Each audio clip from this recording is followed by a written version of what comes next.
para conocer bien acerca de cómo son los test para determinar si una persona tiene coronavirus o no, algunos mitos, algunas cuestiones que se dan por sentada, pero por ahí no se saben muy bien.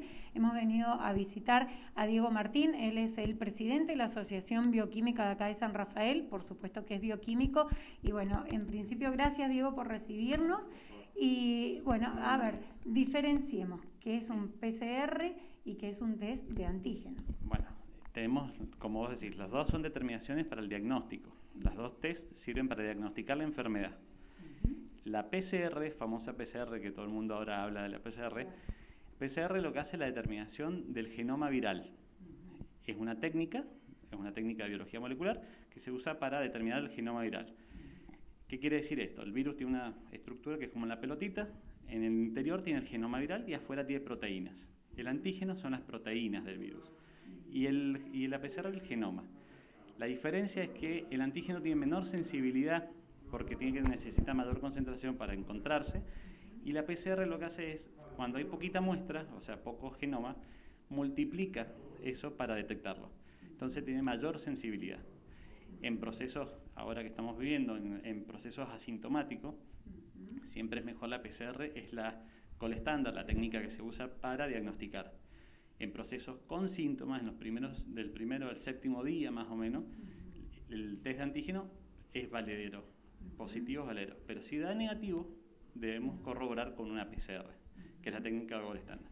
Después, bueno, obviamente, un positivo de diagnóstico con antígeno se diagnostica y se debe aislar a esa persona y bueno, todo el procedimiento de... Pero un negativo de antígenos, como vos dijiste, no significa que la persona no tiene. No significa que la persona no tiene coronavirus, al contrario, esa persona hay que seguirla, con los síntomas se debe aislar, si está con sintomatología, y esperar a ver si los síntomas incrementan, en 48 horas se debe repetir la determinación. Lo ideal es que si da negativo con el antígeno, hacer la PCR. En el ambiente público se hace directamente, en el hospital público se toma el antígeno y se hace la PCR si da negativo, pero en el privado, por los costos, la gente por ahí no puede cubrir los dos costos y espera para hacerse nuevamente la toma de muestra. ¿En qué costos, qué valores estamos hablando aproximadamente? Aproximadamente, el antígeno aproximadamente cuesta 3.000 pesos y la PCR 7.000. Distintos laboratorios están, pero más o menos todos por ahí. No todas las obras sociales lo cubren, muchas obras sociales lo cubren, pero necesitas autorización previa de la obra social, entonces hay todo un protocolo. ¿Cuándo conviene no hisoparse? Porque pasa ahora, bueno, mucho, que obviamente hay que aislarse, hay que dejar trabajos, responsabilidades y demás. Entonces una persona que ha tenido contacto estrecho con alguien COVID, se hisopa al segundo día o al día de enterarse. ¿Esto vale, no vale? Bien, no. A ver, el hisopado tiene que estar hecho cuando tenés síntomas. Lo importante es los síntomas.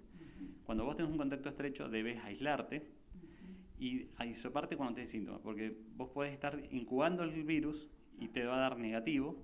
Hasta la PCR puede dar negativa. La PCR da negativa 48 horas antes de empezar los síntomas, puede dar negativa y después empezar los síntomas.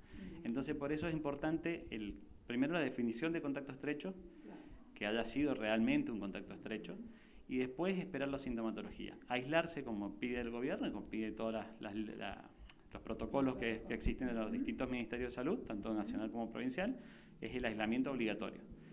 Pero lo que hay que definir bien qué es un contacto estrecho. Por ahí eso es el ítem. ¿Y por qué? A ver.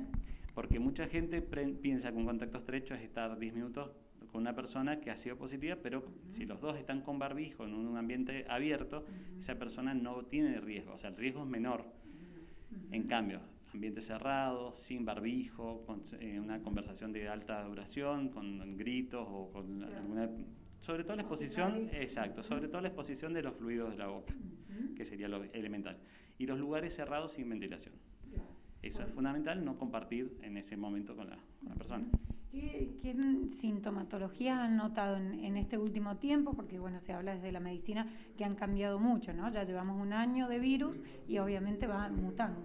Claro, al principio siempre era la fiebre era el factor inicial. Hoy lo que estamos notando mucho son los problemas de dolores de espalda, de pecho, un dolor de cabeza raro, una cefalea muy rara, que los pacientes nos refieren cuando vienen. Igual la fiebre es uno de los diagnósticos y la pérdida de olfato y del gusto. Esos son los principales. pero después los dolores musculares son los generales que estamos viendo ahora.